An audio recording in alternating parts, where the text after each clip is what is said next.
Então eu queria chamar aqui para contribuir conosco, muito brilhantemente, eu vou chamá-lo enquanto ele estiver vindo, eu já vou falar um pouco do currículo dele, o pastor Helder Cardim. Vamos aplaudir a Jesus pela vida dele, amém?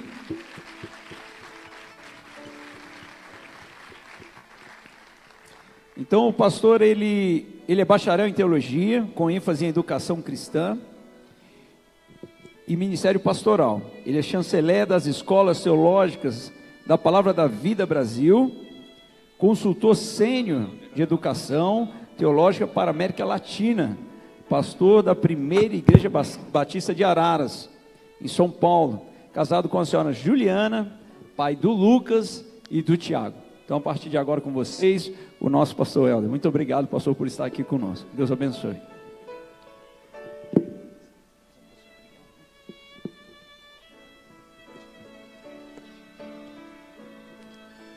Muito boa noite a todos. É certamente uma alegria participar desse primeiro Congresso Internacional Legado Cristão, com a oportunidade de refletirmos e sermos ao mesmo tempo desafiados na ênfase, na promoção e na defesa de uma educação que atende aos propósitos de Deus, não apenas dentro das nossas casas, quanto a partir das nossas casas, alcançando também o nosso mundo, alcançando a nossa sociedade. E o meu desafio com vocês, ele é muito simples, basicamente encerrarmos o nosso dia com uma reflexão bíblica, com uma mensagem bíblica, a partir da perspectiva de que uma sociedade forte é em grande medida herança de famílias fortes.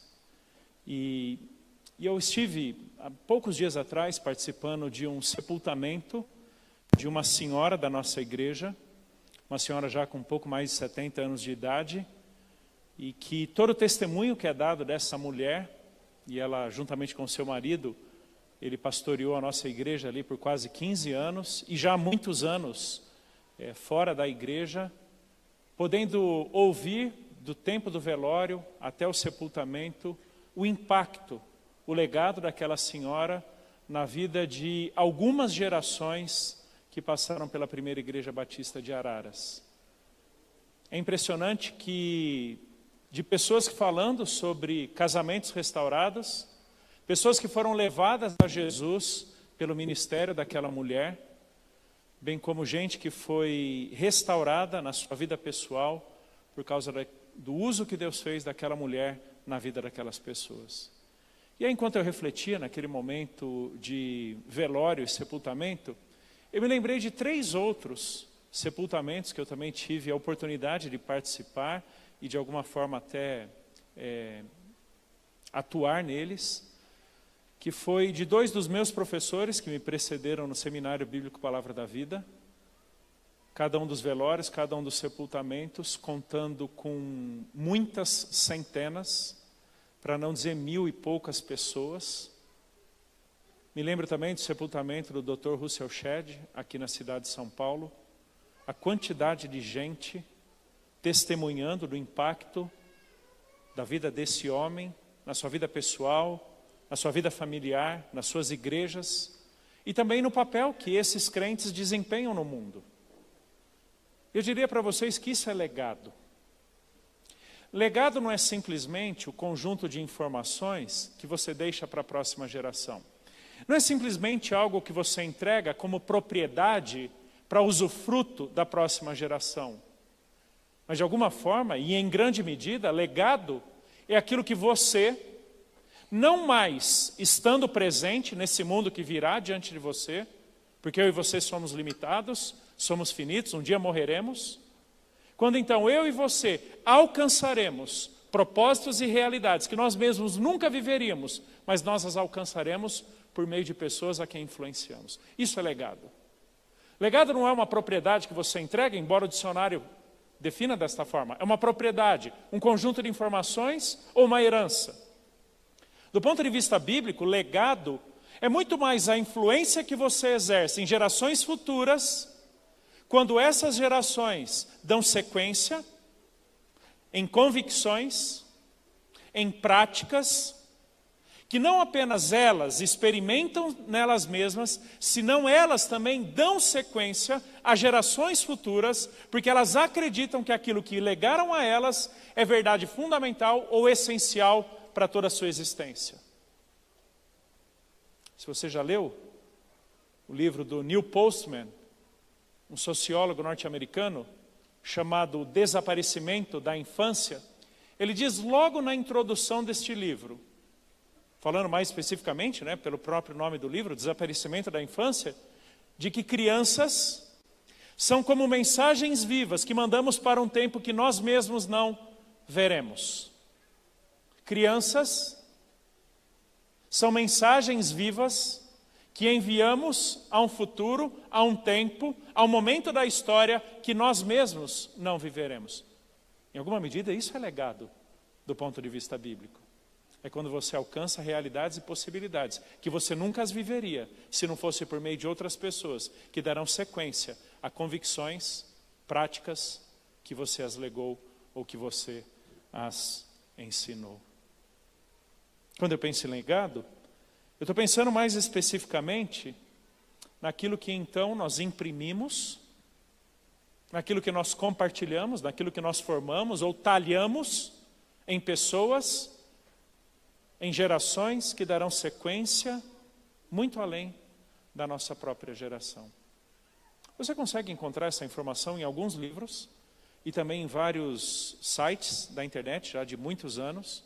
Uma comparação que fizeram entre a descendência de Jonathan Edwards, um dos maiores teólogos / pensadores, filósofos dos Estados Unidos, e um homem contemporâneo do seu tempo, Max Jukes, um homem sem religião, um homem sem fé alguma, um ateu, na verdade, completamente secularizado, usando a nossa linguagem contemporânea, onde por muitas gerações, esses pesquisadores, esses estudiosos, traçaram dados impressionantes, como, por exemplo,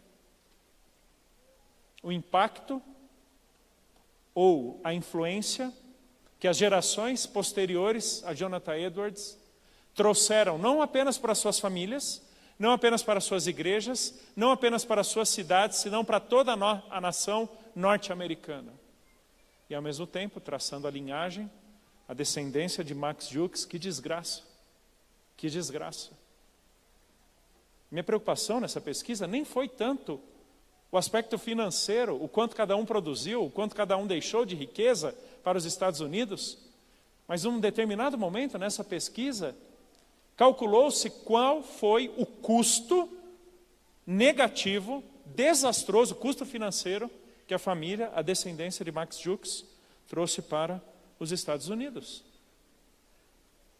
Veja que legado não é só o que você entrega para a geração futura, senão como essa geração futura reflete ou não o que você deixou para ela como herança de fé, de vida diante de Deus. Veja, por exemplo, 2 personagens bíblicos. Acás, rei Acás, que também é pai do rei Ezequias. Você pode me acompanhar aí na leitura, ouvindo ou no seu celular. 2 Crônicas, capítulo 28. Você deve se lembrar que no livro de Reis e de Crônicas, existe um critério de avaliação do quão bom ou mal foi um rei, não em termos do que ele fez na sociedade judaica em si, senão principalmente no como ele se relacionou com Deus e, portanto, o reflexo disso na sociedade. Que aqui está um ponto que eu vou repetir exaustivamente ao longo dessa noite. As verticalidades do nosso temor a Deus invariavelmente são manifestos nas horizontalidades das nossas vidas. Você nunca pode pensar em deixar um legado sem que primeiramente você desfrute e vivencie o seu temor de Deus. Isso são os reis em Israel. Todos eles são avaliados se fizeram bem ou mal aos olhos do Senhor. E há um personagem que volta sempre nessa avaliação, que é o tal do rei Davi. Aquele homem segundo o coração de Deus, que de alguma forma, por causa do seu temor a Deus, por causa da sua vivência diante do Senhor, torna-se um padrão para todos os reis posteriores, de que na medida que um homem anda com Deus, ele faz o que é bom aos olhos do Senhor, porque andou nos caminhos de Davi, seu pai. Quando ele não é bom, quando ele é mau aos olhos do Senhor, ele não anda nos caminhos de Davi, seu pai. Preste atenção, segundo Crônicas, capítulo 28, sobre Acás, verso 1. Acás tinha 20 anos de idade quando começou a reinar, e reinou 16 anos em Jerusalém. Não fez o que era reto aos olhos do Senhor, ao contrário de Davi, seu pai. Talvez ele tenha sido um dos piores reis em Israel, tanto nas suas convicções em relação a Deus, péssima moralidade, um inimigo da adoração a Deus, do serviço ao Senhor, e por causa disso, capítulo 28, versículo 17, quando Acás morre, ele foi sepultado na cidade de Jerusalém, mas não nos túmulos dos reis de Israel. Isso pode parecer uma inscrição muito simples. Ele foi sepultado em Jerusalém, mas não nos túmulos, ou entre os túmulos dos reis de Israel. Para nós, talvez não faça muito sentido essa expressão, mas para um rei em Israel, em termos de legado, em termos de sequência de vida, em termos da sua própria história, depois que essa história aqui termina, isso é extremamente negativo. É um homem que de alguma forma a história de Israel não quer lembrá-lo como sendo um de seus reis. Porque aquilo que ele viveu, aquilo que ele protagonizou e promoveu no contexto de Israel, não é digno de memória, não é digno de lembrança. A gente começa então a construir a ideia de que podemos ter bom ou mau legado. Podemos legar, transmitir, deixar como herança de fé, de conduta, de temor de Deus, um péssimo ou um bom exemplo. Capítulo 29, imediatamente após a morte de Acás, Ezequias, que tinha 25 anos de idade quando começou a reinar, e reinou 29 anos em Jerusalém. A mãe dele se chamava Abia, e era filha de Zacarias. Ezequias fez o que era reto aos olhos do Senhor, segundo tudo que Davi, seu pai, havia feito. Duas informações aqui muito interessantes. Primeiramente, o cronista nomina a mãe de Ezequias. Esse é um daqueles detalhes da narrativa hebraica que não pode passar despercebida. Na verdade, até pela concisão e o jeito conciso, hiperseletivo com que os autores bíblicos narram histórias, uma informação desse tipo é importante para nós. A provável e extrema influência que essa mulher deve ter tido na vida de Ezequias. Por quê? Porque o normal seria que Ezequias, filho de Acás, simplesmente continuasse o legado de seu pai. Ou seja, um dos piores reis de Israel teve um filho que reina no seu lugar, e o natural seria o quê? Que ele simplesmente desse sequência àquela desgraça. A gente tem até um ditado, na nossa língua portuguesa: filho de peixe, peixinho é. E às vezes a gente acredita nisso, de que pessoas e gerações estão fadadas, inevitavelmente, a simplesmente reproduzirem, ou transferirem, ou transmitirem às gerações futuras aquilo que foi a desgraça da sua vida passada. Se eu fizesse uma enquete aqui, perguntando quantos de vocês são cristãos improváveis, é possível que vários levantassem as mãos. Não vieram de famílias estruturadas, não vieram de famílias tementes a Deus. Ou talvez alguns de vocês não tiveram um dos pais temente ao Senhor, salvo em Jesus. Mas a graça e a bondade de Deus sempre usa alguém para nos tornar conscientes e crentes na verdade de Deus, de tal forma que Deus usa pessoas na vida de pessoas para que histórias de pessoas sejam transformadas. Esse é Ezequias, um rei improvável, em termos de virtude, em termos de legado, ou em termos de dar sequência ao temor de Deus, extremamente improvável. O natural dele seria fazer o exato oposto do que ele fez. Mas olha que interessante a avaliação do cronista, sobre a vida e o ministério de Ezequias. Vá para o capítulo 31, verso 20 e 21.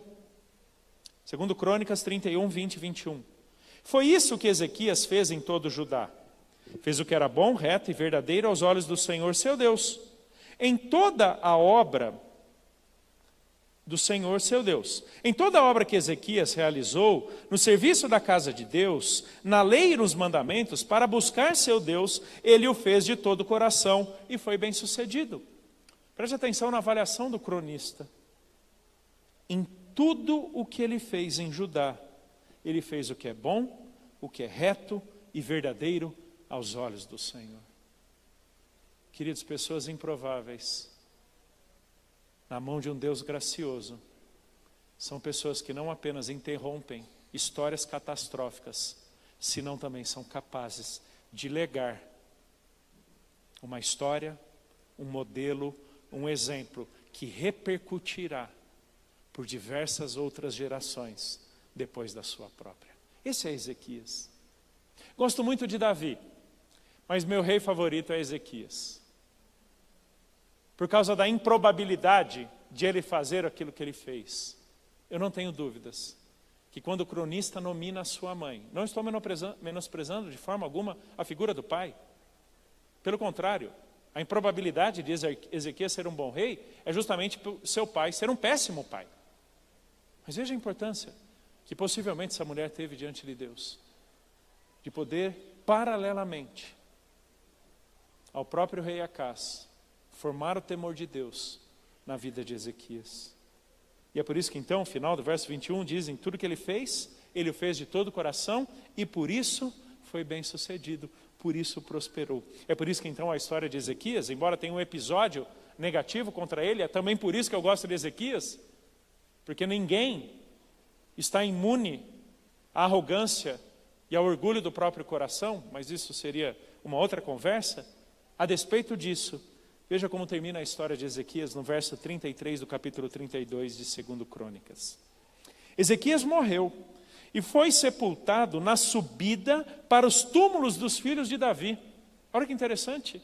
A preciosidade deste homem em Israel, ali no reino de Israel, foi tão grande que ele não apenas é sepultado entre os reis, quanto ele está sepultado próximo dos filhos de Davi. Todo o povo de Judá e os moradores de Jerusalém lhe prestaram honras na sua morte. Sabe aquelas pessoas das quais gostamos de nos lembrar? Porque foram pessoas que de alguma forma marcaram nossas vidas e a elas nós devemos muitas coisas.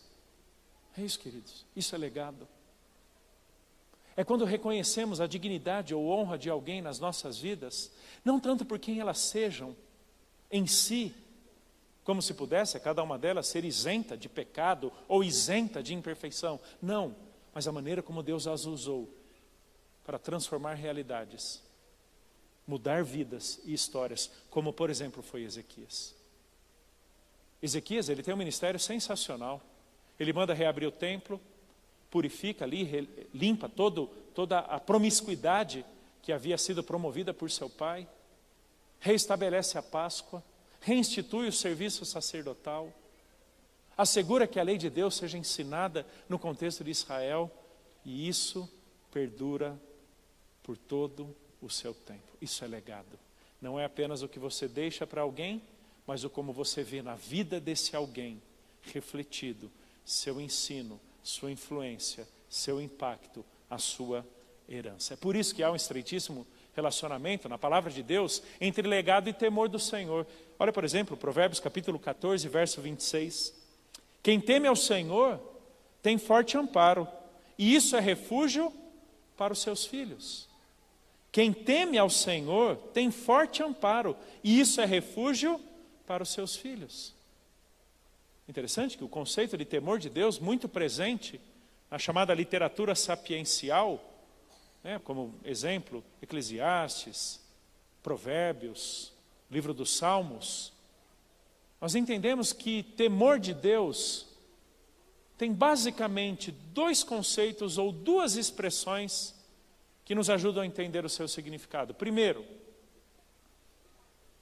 temor reverente, respeito reverente, que leva pessoas a se curvarem diante de Deus porque estão diante de ninguém menos do que Deus.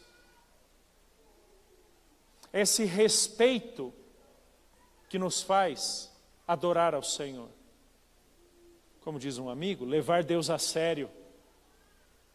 O oposto daquilo que alguns na carta aos Hebreus talvez estivessem levando Deus não tão a sério assim.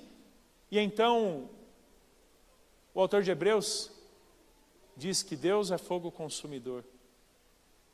Temor respeitoso, respeito reverente, nos faz levar Deus a sério.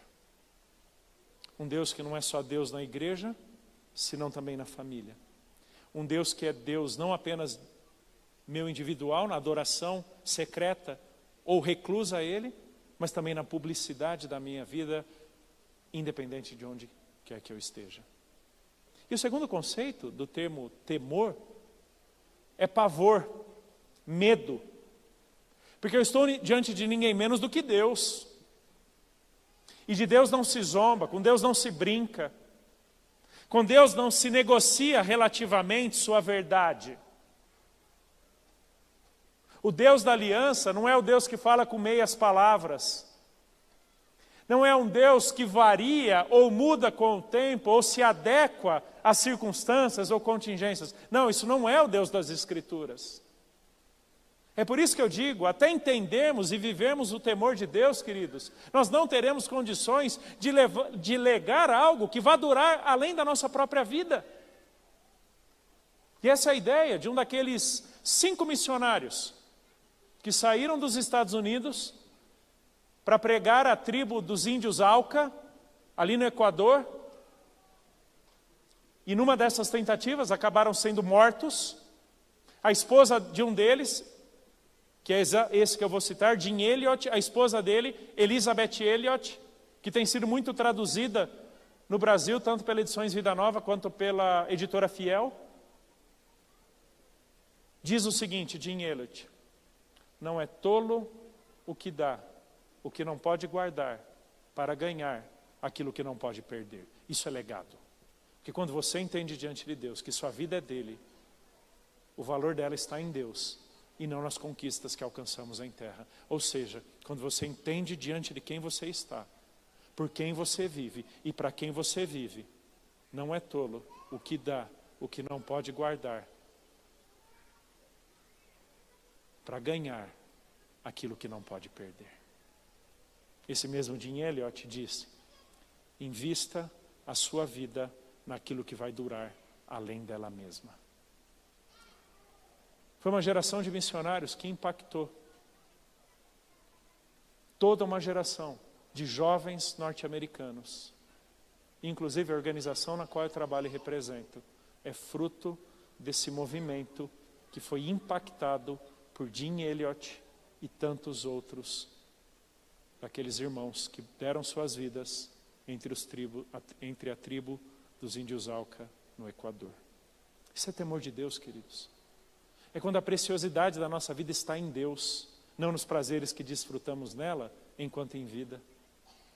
É por isso que a parte do temor de Deus não existe legado digno de ser mencionado como herança. Não existe testemunho que vale a pena para transmitirmos à próxima geração. Porque qualquer coisa que legarmos à parte do temor de Deus perecerá conosco dentro do túmulo, a não ser que, enquanto em vida, estejamos imprimindo nessa geração o temor de Deus, de tal forma que então quem teme ao Senhor tem forte amparo, e isso é refúgio para os seus filhos. Pais, mães, eventualmente alguns de vocês que até criam filhos sozinhos, seja pelo divórcio, seja pela viuvez ou por alguma outra circunstância, o maior legado, o maior exemplo, a maior história que você pode imprimir, depois da sua, por meio dos seus filhos, é como você temeu a Deus, porque é a única coisa que subsistirá após a nossa própria morte. É como tememos ao Senhor, e o quanto isso serviu de refúgio para os nossos filhos. Olha Provérbios 20, verso 7. O justo anda na sua integridade. Felizes são os seus filhos depois dele. O justo anda na sua integridade. Felizes são os filhos depois dele. Talvez isso seja mais real em cidadezinhas menores, como aquela de onde eu venho, na minha infância, onde a fama dos nossos pais nos precede. Pode ficar tranquilo, você é filho do fulano, sabe? Sabe aquilo que, nessas cidadezinhas, onde todo mundo se conhece, e que inclusive, alguns até conhecem além do que deveria, mas acabam até dizendo, não, fica tranquilo, é filho do fulano. Pode ter uma surpresa, é verdade. Mas quando o justo anda na sua integridade, felizes são os seus filhos depois dele. Por quê? Porque quando a integridade é impressa na atual geração, que viverá um momento que nós não estaremos, é o temor de Deus, essa vida de integridade que assegura a vida dessa pessoa. Isso me leva a pensar, queridos, que talvez nesse nosso mundo, tomado por uma mentalidade produtivista, utilitarista, dinheirista, se nós não estamos confundindo herança financeira como se fosse o melhor legado que pudéssemos deixar para os nossos filhos. Eu pastorei a igreja há mais de 20 anos, 24 anos. Tenho 2 filhos, um de 20 e outro de 19 anos já. Não é difícil você ver pais que estão preocupados com a melhor educação, com as melhores oportunidades de carreira e futuro, a estabilidade financeira ou algum tipo de herança material que possa deixar para os seus filhos, mas acabam se perdendo no verdadeiro propósito bíblico do legado, que é imprimir o temor de Deus, andando na sua integridade, de tal forma que isso seja um bom refúgio e um motivo de felicidade para os seus filhos. Não estou dizendo não se preocupe com a educação dos seus filhos. Não estou dizendo não se preocupe com a carreira deles ou em não deixar algo financeiramente para eles. Mas o maior legado que você pode deixar, porque é o maior impacto que nós podemos produzir na vida deles, é uma vida de temor ao Senhor. E aqui também eu te diria o seguinte, com muita experiência e conhecimento de causa. Eu vejo muitos pais muito preocupados com a sua educação familiar, domiciliar, ou com uma boa escola cristã, mas não estão preocupados com a formação do caráter de Jesus na vida dos seus filhos, porque estão terceirizando isso para a igreja. Ou sequer preocupados. É muito bom e é um baita privilégio o que esta geração, meus filhos já passaram dessa idade, o que esta geração tem de recursos, de oportunidades para uma educação domiciliar que eu não tive, que inclusive foi parte do meu trabalho de mestrado, sobre a primazia da família na educação dos filhos na primeira infância. Até tive o privilégio de um dos doutores da minha banca estar aqui, o doutor Mauro Meister, um amigo muito querido, e me ajudou muito nisso, uma referência para mim nessa área.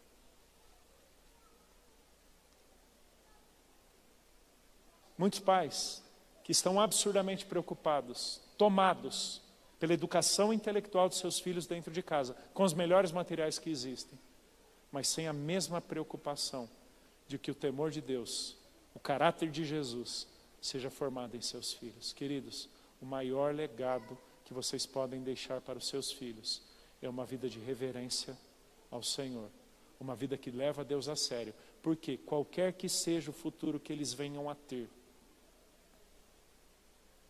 o melhor futuro que eles podem viver é com o Senhor. E eu lembro um dia, quando meu filho mais velho, devia ter mais ou menos uns 10 anos de idade, me lembro até da cena, o carro que eu estava, o lugar que eu estava, e ele me pergunta o seguinte: pai, você e a mamãe já definiram o meu futuro? Eu falei, como assim, filho? Vocês já decidiram o que eu vou ser? Sabe aquela pergunta que você vai ser quando crescer? Vocês já definiram o meu futuro? Eu falei, não, filho, claro que não. O que o papai e a mamãe sempre ensinam para você? E eu falo isso até hoje, tá? Até hoje. Eu tenho algumas verdades que nós dizemos para eles, que são super recorrentes. Amem a Deus. Vivam a vida de vocês em Jesus. E pratiquem a palavra de Deus. E sejam o que vocês quiserem. Porque se vocês amarem a Deus, viverem a vida de vocês em Jesus e praticarem a palavra de Deus, vocês têm ninguém menos do que Deus do lado de vocês. Mas eu emendei. Filho, se você quiser seguir meu caminho, você vai ter uma baita biblioteca já à tua disposição, né? 10 anos depois, ele vem e diz, pai, você sabe que eu sempre lutei com isso, eu realmente quero. Ele já fez 1 ano de instituto bíblico, quero ir para o seminário, quero pastorear a igreja, quero lidar com pessoas. Falei, sortudo, pegou minha biblioteca, hein, moleque? Mas é isso, queridos, ame a Deus, viva a sua vida em Jesus e pratique a palavra de Deus. E seja o que você quiser, porque quem ama a Deus, vive a vida em Jesus e pratica a palavra de Deus, andará nos caminhos do Senhor, como por exemplo, o Salmo 128 nos diz. Levantou uma plaquinha de 10 minutos ali, eu acho que eu ganhei uma nota 10 quando eu falei isso, não porque eu tenho só 10 minutos.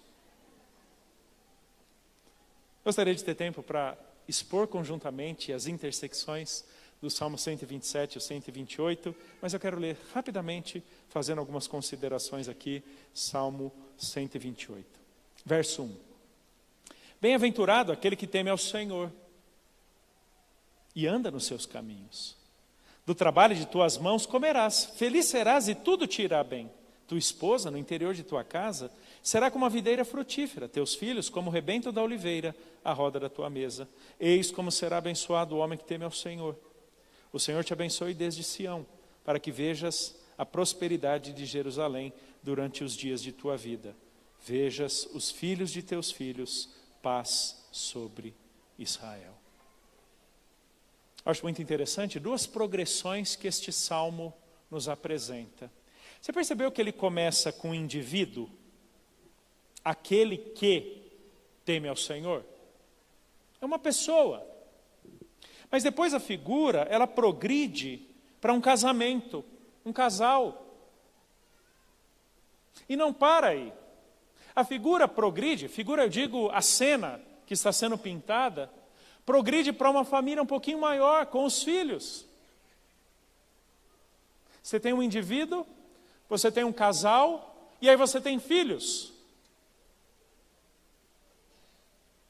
Até que chegue nos filhos de teus filhos.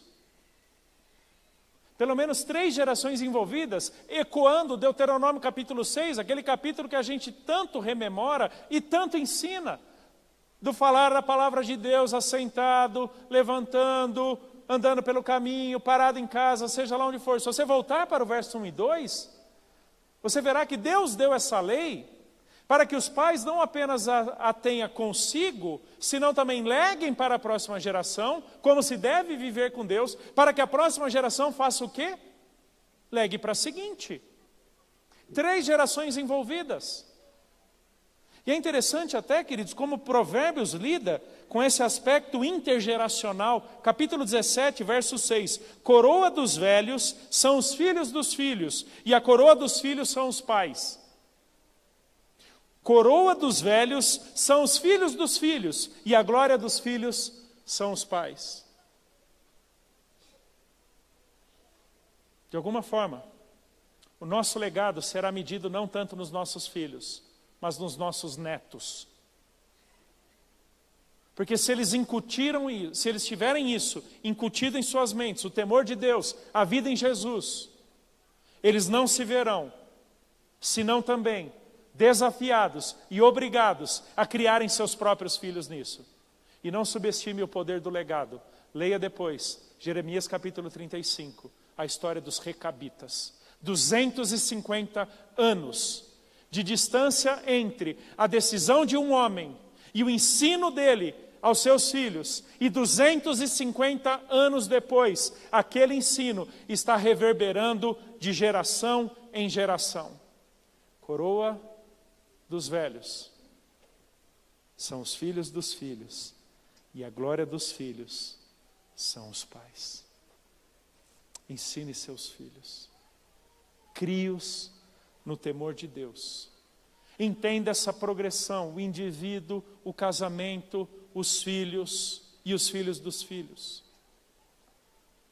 para que de alguma forma o nosso legado possa ser visto e experimentado na terceira geração.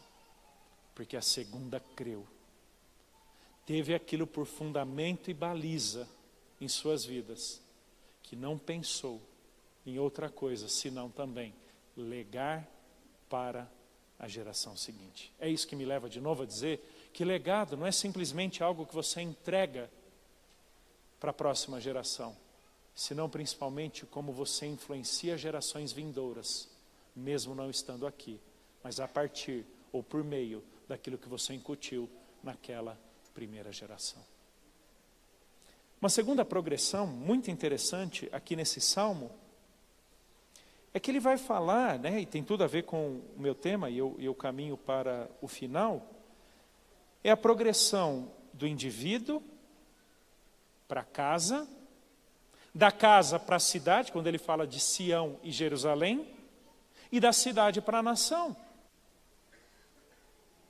Um indivíduo que influencia sua casa que existe numa cidade e a influencia, e uma nação na qual essa cidade se encontra, que também é influenciada por aquilo que aquela família experimenta do temor de Deus.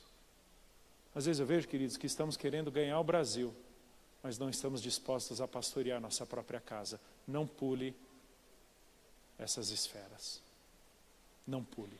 Não é por acaso que Timóteo vai dizer, e eu também creio ecoando, Paulo em Timóteo, ecoando todo o Antigo Testamento, que é a base do Novo, que aquele que aspira ao episcopado, excelente obra almeja, mas é necessário que ele pastoreie ou ele lidere a sua própria casa. O indivíduo influenciando sua casa, que influencia a sua cidade e, por fim, alcança a sua nação. Testemunhos vivos dentro de casa, no que consiste um bom profissional, um bom marido, uma boa esposa, repercute na vida de filhos, que possivelmente alcançarão realidades nunca imaginadas por nós. E isso é legado.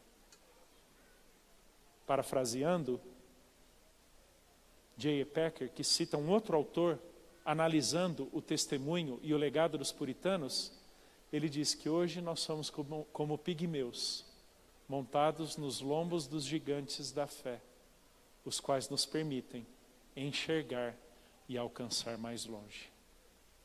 Coloque seus filhos nos seus lombos e, pelo temor de Deus, os permita alcançar e enxergar mais longe, para que, em estando lá, estejam como pessoas temente a Deus e possam brilhar Jesus onde quer que estejam. Amém? Podemos orar? Deus, muito obrigado pelo privilégio e a oportunidade que o Senhor nos dá de constituir família.